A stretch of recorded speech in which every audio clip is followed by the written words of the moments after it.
वापी में GST tribunal, वार्षिक return और नए सुधारों पर सीए विशेषज्ञों ने दी महत्वपूर्ण जानकारी। वापी आईसीएआई व वापी शाखा द्वारा जीएसटी से जुड़े महत्वपूर्ण विषयों पर एक दिवसीय सेमिनार आयोजित किया गया।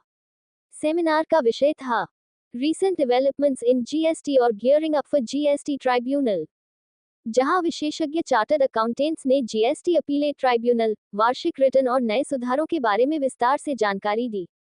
सेमिनार में बताया गया, आने वाले समय में जीएसटी अपीलेट ट्राइब्यूनल शुरू होने जा रहा है, जिससे उद्योग क्षेत्र को राहत मिलेगी। जीएसटीआर 9 और जीएसटीआर 9C फॉर्म भरते समय किन बातों का ध्यान रखना चाहिए, इस पर विस्तृत मार्गदर्शन दिया गया। जीएसटी कानून में हाल ही में हुए परिवर्तनों और अनुपालन की नई आवश्यकताओं को सरल तरीके से समझाया गया। उद्योगों और व्यापारियों को नोटिस, अपील और दस्तावेजी प्रक्रियाओं पर भी मार्गदर्शन मिला। कार्यक्रम में कई चार्टर्ड अकाउंटेंट्स, उद्योग प्रतिनिधि और विद्यार्थी उपस्थित रहे।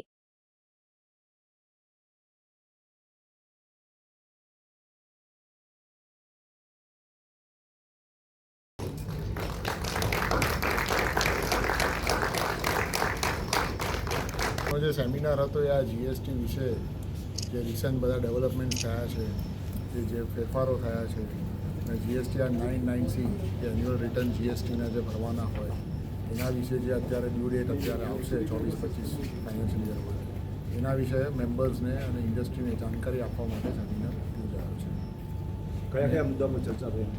ઘણા મુદ્દાઓ પર ચર્ચા થઈ, કારણ કે જીએસટીમાં ભલે જીએસટી આવ્યાને 8 વર્ષ થયા, હજુ ઘણા જીએસટીમાં મુદ્દાઓ હજુ ઓપન છે અને એટલા કારણે વેપારીએ ધ્યાન રાખવાનું, ઇનપુટ ટેક્સ ક્રેડિટ સામે લઈ શકાય ના લઈ શકાય, સામે અગર વેપારીના સપ્લાયરે કોઈ ચોરી કરી હોય, કોઈ રિટર્ન ફાઇલિંગમાં ડિલે કર્યો હોય, રિટર્ન ના ભર્યા હોય તો એમાં કાયદાની નજરમાં એ ક્રેડિટના ક્લેમને શું થઈ શકે, ઈ-વે બિલમાં કોઈ મુશ્કેલીઓ આવી હોય, એના કારણે કોઈ પેનલ્ટી ઓર્ડર થયા હોય, એમાં વેપારીનો શું હક છે, એ બધા મુદ્દાઓ પર ચર્ચા થઈ। અત્યારે જે જીએસટીના ટેક્સ પેયર છે એને સૌથી વધારે શું ફેસ કરવું પડી રહ્યું છે? જેમ સિમ્પ્લિફાઈ જીએસટી રિફોર્મ કરવાના હતા પણ એ રીતનું હજુ કોમ્પ્લિકેટેડ જ છે એ બાબત સરકાર ઘણા પ્રયાસ કરી રહી છે। જીએસટી કાઉન્સિલ બી ટાઈમ એન્ડ અગેન ફેરફારો કરી રહી છે કાયદામાં। જીએસટી સિસ્ટમ જે છે, પોર્ટલ છે, એમાં ઘણા સુધારાઓ થઈ રહ્યા છે, એટલે સુધારા ચાલુ છે।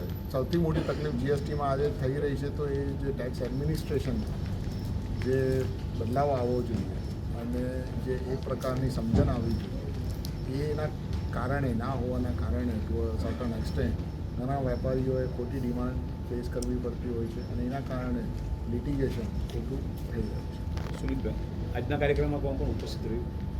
આજના કાર્યક્રમમાં એક તો બરોડાથી અમારા અભય દેસાઈ સર આવ્યા છે, એ સીએ અને એડવોકેટ છે, અને રશ્મિભાઈ વાઝા અને રાહુલભાઈ શાહ એ પણ અમારી સાથે છે, જે કેએમએસ અમદાવાદથી આવ્યા છે।